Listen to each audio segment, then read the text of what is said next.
So they're about 10 years old now? They are. Exactly. She turned 10 on about 2 weeks ago, 3 weeks ago. Yeah. So anyway, let's see if they come. I'm sure she will. You want us to stay in the car? Obviously. Give you this? Yeah, sure. Maggie! Come, Gilly! Maggie! Here she comes.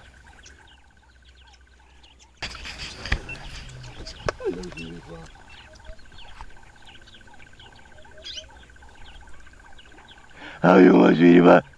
Slowly, slowly, slowly! Oh, wow.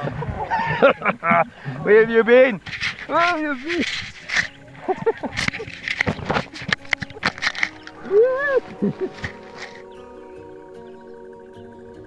Let's just go back a bit.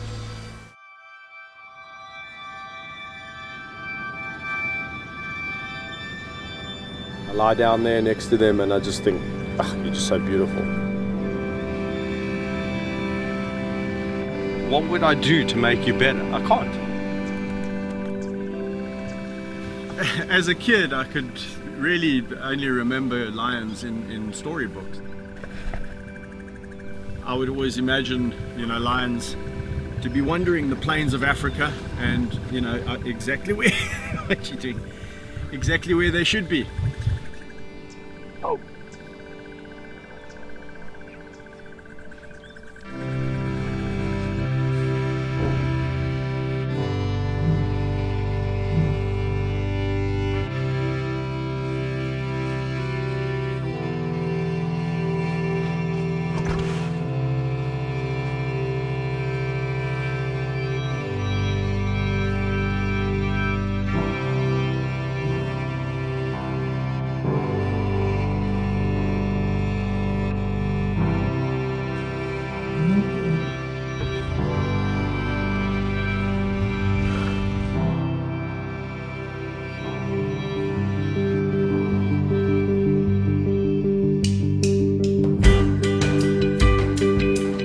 Give them a good chin scratch. They're very happy, content cats. Hyenas, it's the neck. So if you scratch a hyena's neck, they really love it. What do you say about that? People around the world still think that Africa is this place teeming with game. Iconic archetypal Africa. Sure. And it just doesn't happen.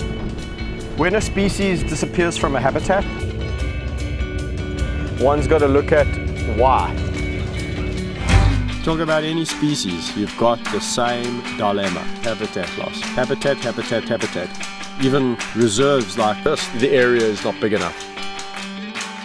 You could drive for days, nothing. They're all gone. Not a single animal. Wow. For miles. What I have been able to do with my unique relationships is capture people's attention. It's about trying to see numbers in the wild increase and trying to figure out how we're going to achieve that. Just ignore her, she's fine. If we Googled your name right now, what would come up? The Lion Whisperer would come up, and there'd be more than likely several pictures of me doing pretty much there'd be several pictures of me pretty much doing what I'm doing now. Do you see yourself as a lion whisperer? There's a phrase that people coined because of the relationships that I have, the ability to interact with these animals without having to make them submit through fear, then yes. Here's my big boy. Here's my big boy. Hello, here's my big boy. Hello, my big boy. Oh, that's nice. Hey. What have you guys been doing? Where are you going? You must be nice.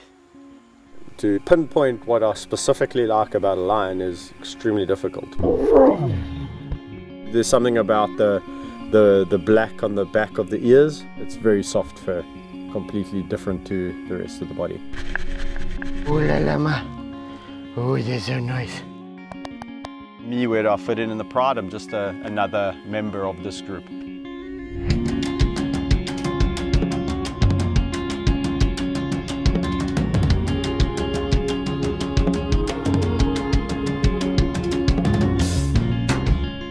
lions don't really have a strict hierarchy like most would imagine. Whether it's a male or a female, I don't know how they see me, but I definitely fit in as a lion.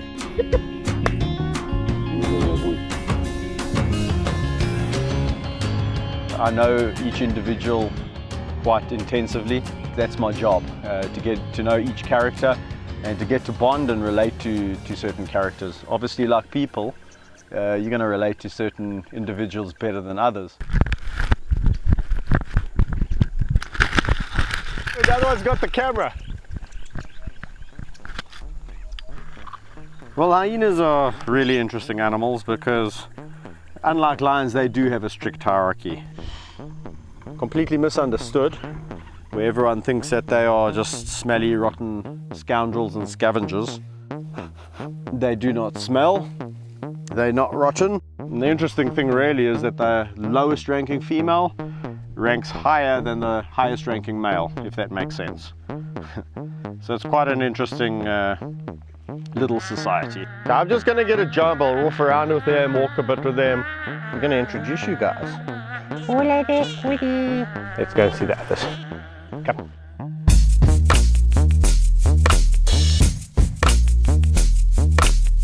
Let's introduce Monty, the human trapped in hyena clothing. He's moved up the rankings now. He's probably the highest ranking male, and he has a lovely personality. This is Woody, and Woody is the second highest ranking female. She's below Gina, the one chomping over there who won't give me the GoPro back. Gina is the matriarch and is a gorgeous girl, a loving matriarch in the way that she rules this clan.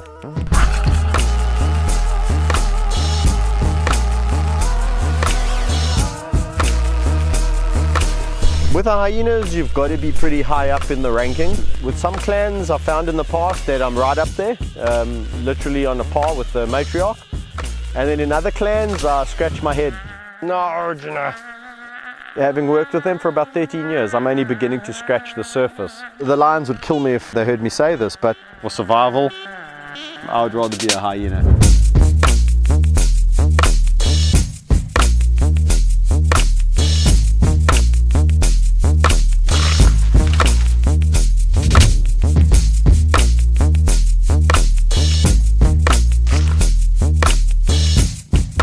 Entertaining and extremely intelligent. So yeah, when I met my first two hyenas, I didn't know what I was getting involved with in the joy that was about to chew your monopod. I'm gonna try and see if I can conjure. Where's Woody? Oh yeah, they are. They're hiding behind this bush, huh? Keeping an eye on us. Why are you two being so naughty? Oh yeah, my gully. They're almost like saying, you should be here. 1, 2, 3.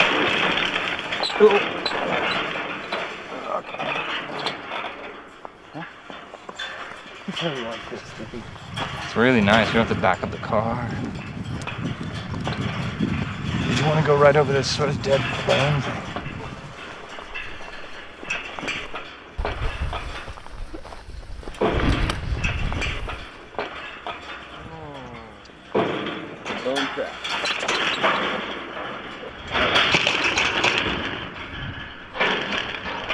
How about their personalities? Like they have such a cartoonish like face and character. So people generally see a friendly side and they go, ah, and it lulls people into this false sense of security.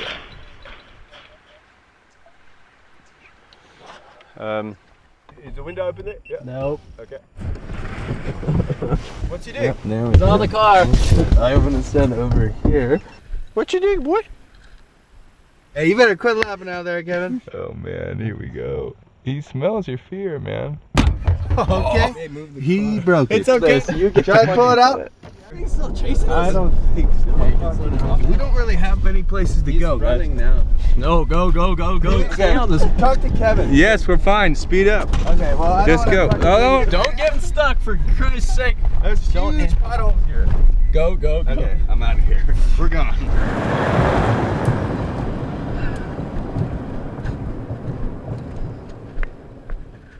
The interactions have always been boisterous. They've never bitten. People go, well, how do you know that one day is one day, you know? I've seen people with incredible relationships and it ends in tears. Because I know them, I don't react. So I've almost learned to detune my reactions. Slowly. But you tell somebody, don't react. And then the thing goes, I go, wah!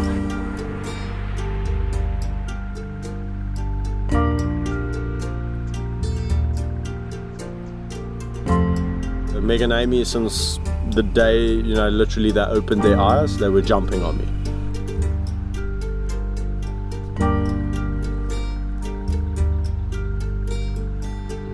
People said when they get to a certain age, you're going to have to stop that.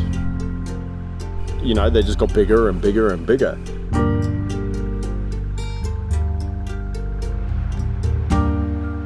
The most incredible thing about them is how we met. I know their mother intimately, and she didn't want to look after them. Picks them up by the scruffs of their necks and dumps them in the water bin. I grab them out the water and hand raise them. No two lions are the same. To me, it's like looking at two different human beings. Meg is more outgoing, and Amy is a little bit more dependent on Meg.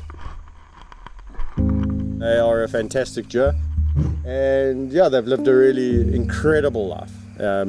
They've seen more places than most wild lions would ever dream about seeing. You have one son, right? I do. And you're expecting another child?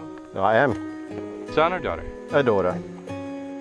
For my kids, what I really hope the legacy will be is that they have something to go into pertaining to the wild. As a whole, lions are not doing well. They've declined down to miserable numbers. I'm trying my damnedest to create awareness. People see me interacting with the lions, and I think they start to think, well, gee, imagine Africa without lion.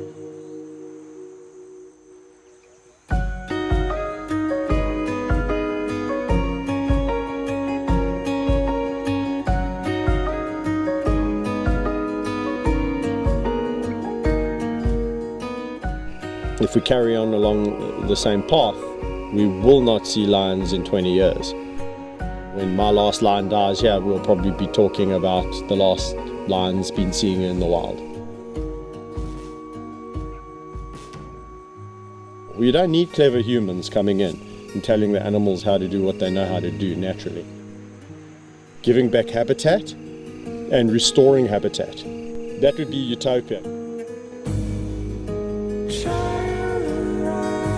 We want to set a precedence to tell the world that we love our iconic species, being the lion, and we're here to protect it.